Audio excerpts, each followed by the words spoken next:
Welcome to Affair Crimes Uncovered. Enjoy this true crime story. The death of Conrad Roy III is a true crime story that unfolded in the small coastal town of Fairhaven, Massachusetts, and became one of the most high-profile cases in the New England area. It's a tale that shocked the country and brought attention to the impact of mental health struggles, online relationships, and the troubling role technology can play in our lives. Conrad Roy's story isn't just about a young life cut short. It's a complex narrative about influence, manipulation, and the devastating power of words. Let's dive into this tragedy, which has continued to haunt many, raising questions about accountability, love, and the difficult lines between encouragement and coercion. Conrad Henry Roy III, born in 1995, was an average young man from Mattapoisett, Massachusetts, a tight-knit town on the New England coast. He had big dreams and an easygoing smile that endeared him to those around him. Growing up in a loving family, Conrad had two sisters and was known for his kindness and loyalty. Conrad's father, Conrad Roy Jr., and his mother, Lynn Roy, had separated when he was younger, which affected him deeply. Despite this, Conrad remained close with both parents, splitting his time between their homes in Mattapoisett and Fairhaven. He enjoyed family gatherings, boating with his father, and playing baseball. Always the friendly kid with big ambitions. But like many young people, Conrad had his struggles. Throughout high school, he dealt with anxiety and depression. He had difficulty finding his place, often feeling a deep sense of pressure to succeed. After graduating in 2014, Conrad obtained his captain's license and began working with his father in the family's marine towing business. However, despite his accomplishments, he couldn't shake the underlying feelings of sadness and isolation that weighed on him. Conrad's life changed when he met Michelle Carter, a young woman from Plainville, Massachusetts at the time. Michelle, like Conrad, had her own emotional struggles and insecurities. The two first met while vacationing with their families in Florida in 2012 and kept in touch through texts, calls, and social media. Their bond grew quickly, becoming a relationship that existed largely online, with only a few in-person meetings over the years. Michelle was also dealing with mental health issues, battling an eating disorder, loneliness, and depression. She too longed for connection and acceptance, and she saw something of herself in Conrad.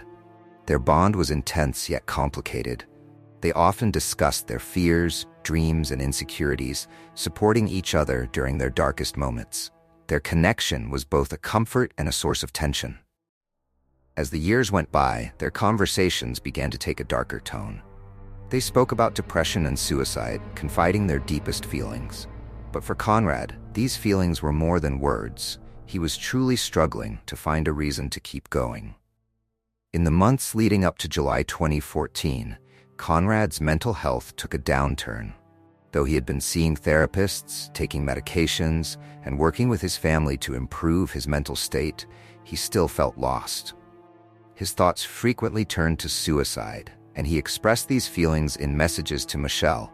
Instead of receiving the help and support he needed, however, Conrad found himself increasingly pressured by Michelle, who began encouraging him to take action. Their conversations became haunting. Michelle would tell Conrad that if he truly wanted peace, he should consider ending his life. She even helped him research methods, encouraging him not to overthink or back out.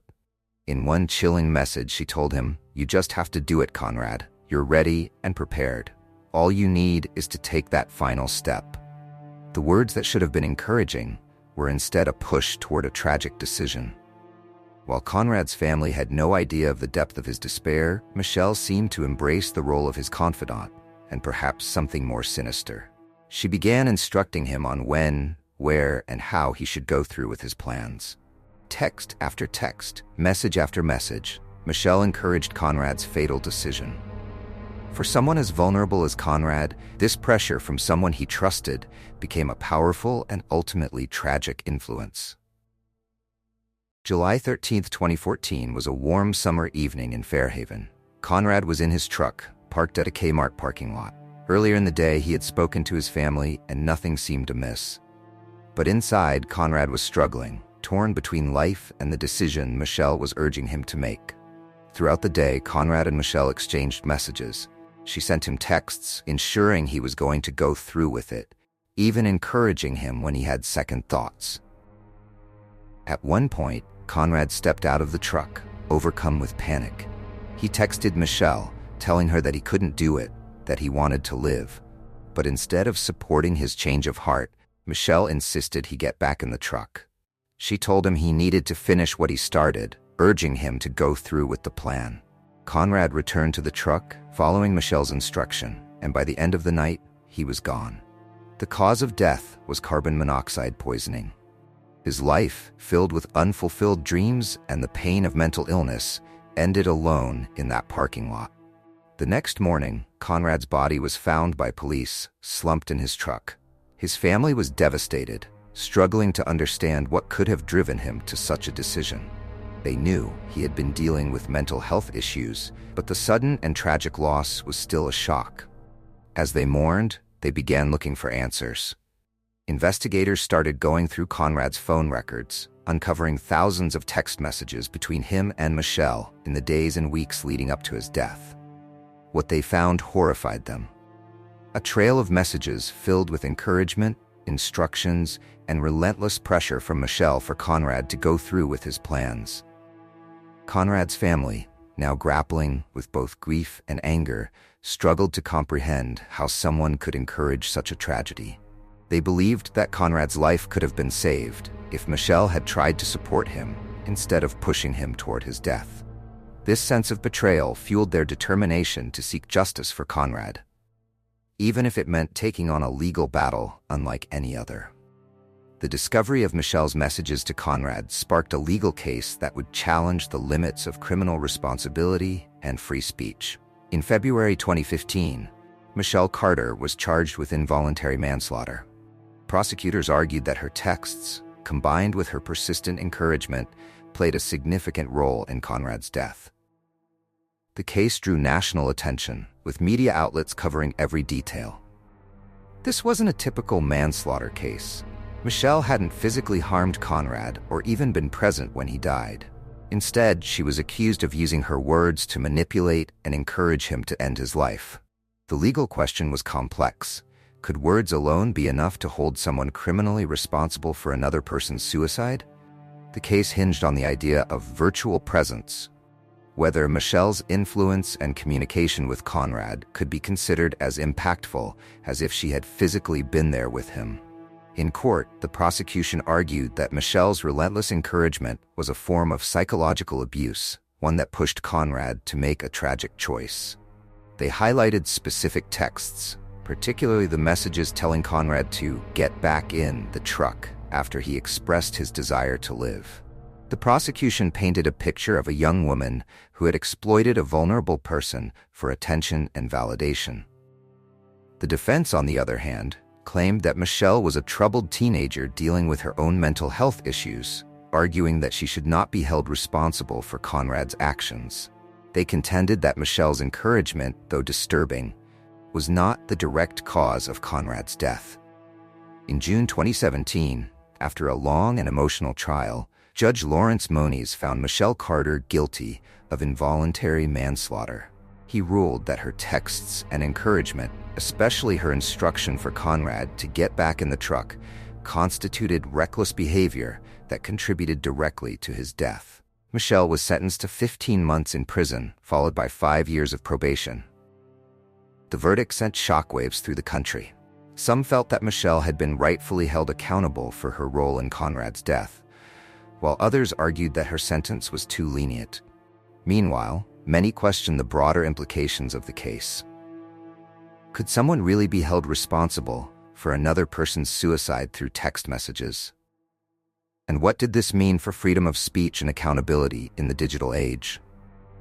The case sparked debates about mental health, legal responsibility, and the influence of technology on young people's lives. It raised difficult questions about how society should handle cases involving mental health struggles, influence, and digital communication. After serving her sentence, Michelle Carter was released in early 2020. By then, her name had become synonymous with the case, and her life had been irrevocably changed. She had spent years isolated and dealing with her own mental health issues, And now she faced a future that would be shaped by the tragedy and public scrutiny surrounding Conrad's death. For Conrad's family, the pain of losing their son never went away. They turned their grief into a mission, working to raise awareness about mental health and suicide prevention. In Conrad's memory, they established programs to support those struggling with depression and suicidal thoughts. Their hope was to prevent similar tragedies from happening to other families. Conrad's story left a lasting impact on the Fairhaven community and beyond. It served as a reminder of the silent struggles that many young people face, often hidden beneath a facade of normalcy. His family's efforts to honor his memory helped bring awareness to the importance of mental health support, the dangers of unchecked influence, and the need for compassion in addressing issues like depression and suicidal thoughts. Conrad Roy's story wasn't just about two people. It highlighted how technology and social media can deeply affect young lives. Conrad and Michelle's relationship was shaped in the digital world, with the majority of their interactions occurring through texts, social media, and phone calls. Their intense, isolated relationship became an echo chamber for their struggles, amplifying their darkest thoughts instead of guiding them toward help. For Michelle, social media became both an outlet and a trap.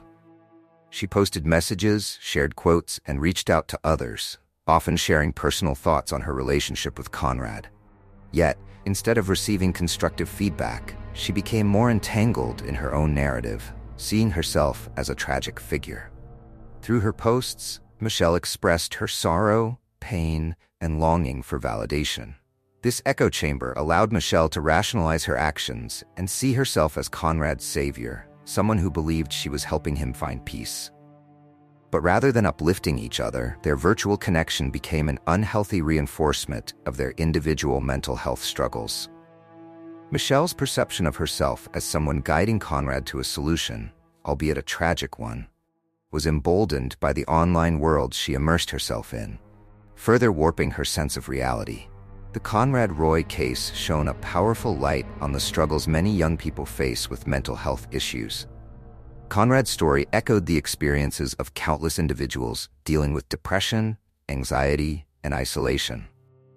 His family's openness about his mental health challenges and their efforts to honor his memory helped bring these issues into public consciousness. Schools and communities in New England and beyond began incorporating mental health programs and suicide prevention resources. The tragedy inspired the creation of peer support groups, educational workshops, and resources dedicated to reducing the stigma around mental illness. Conrad's family's message was clear: those suffering from depression or suicidal thoughts should not feel alone, and help should be accessible and without judgment. Many viewed Conrad as a reminder that mental illness is often invisible, hiding behind smiles and everyday routines. His case urged friends, family, and educators to pay attention to the signs of mental distress, even if they're subtle. The trial of Michelle Carter set a new legal precedent.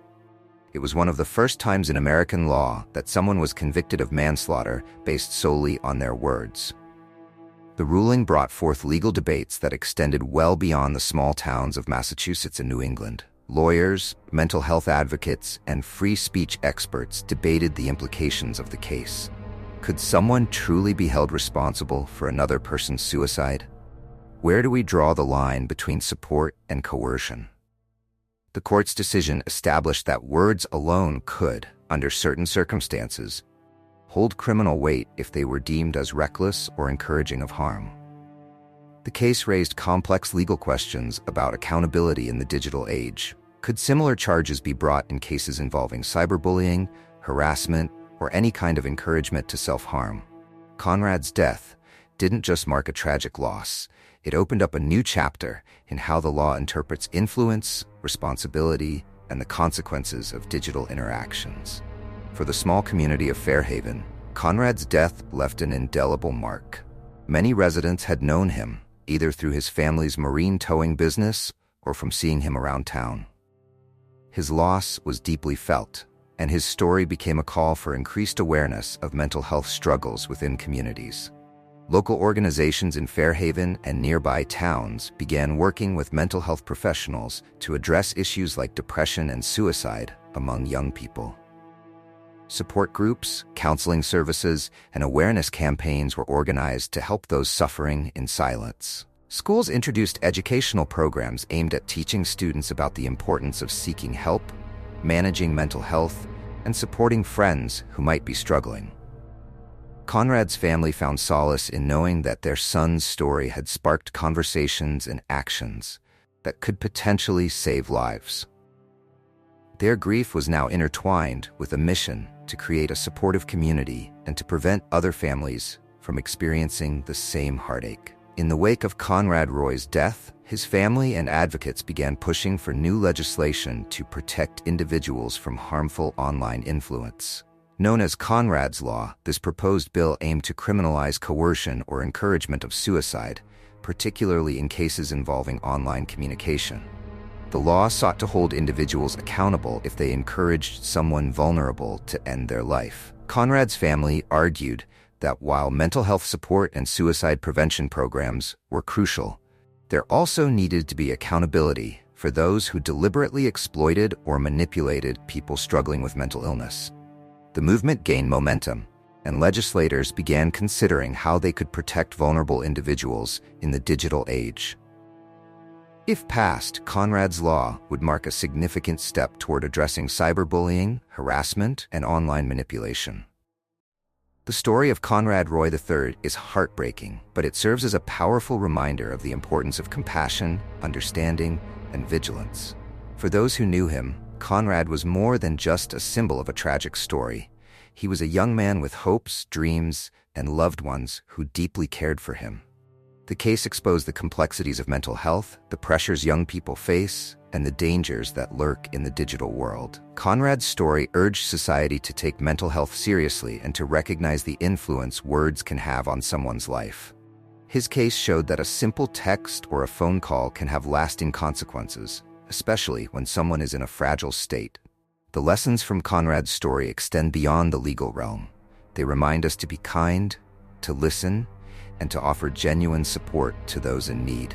His story serves as a call to action for families, friends, and communities to watch out for one another, to recognize the signs of mental distress, and to provide help when it's needed most. In the years following the trial, Conrad's family found ways to cope with their unimaginable loss. They continued to honor his memory, sharing his story and advocating for mental health awareness and legal reform. His mother, Lynn, became an outspoken advocate for suicide prevention, working with organizations dedicated to providing resources and support for struggling individuals. Through their advocacy, Conrad's family transformed their grief into a mission for positive change. By sharing Conrad's story, they gave hope to others who might be battling similar struggles, letting them know that they weren't alone. They became a source of comfort for parents who had lost children to suicide, offering understanding and support to those experiencing similar pain. Conrad's family also took steps to ensure that his life was remembered for more than just the tragedy. They shared his love for the ocean, his dreams of working in the family business, and the moments of joy he had brought to their lives. Conrad's memory lived on, not as a victim of a tragic story, but as a beloved son, brother, and friend who left an indelible mark on those who knew him. Today, the story of Conrad Roy continues to resonate, not just in Fairhaven, but across the country. His case is discussed in law schools, counseling centers, and advocacy groups as an example of the complex intersection of mental health, digital communication, and legal responsibility. Conrad's story serves as a case study for mental health professionals, educators, and legal experts. It is used to teach about the importance of early intervention, the risks of untreated mental health issues, and the impact that words and influence can have on a person's life. His case has become a part of the national conversation about mental health, helping drive the movement for better access to mental health resources and support systems. The tragedy of Conrad Roy III's death has not been forgotten. It lives on as a reminder of the importance of compassion, accountability, and vigilance in our interactions with others. His story continues to influence conversations about mental health, personal responsibility, and the power of our words. Conrad Roy's life was brief, but his story has left a lasting impact. His family, friends, and the town of Fairhaven remember him not just as a tragic figure, but as a young man who faced immense struggles with courage.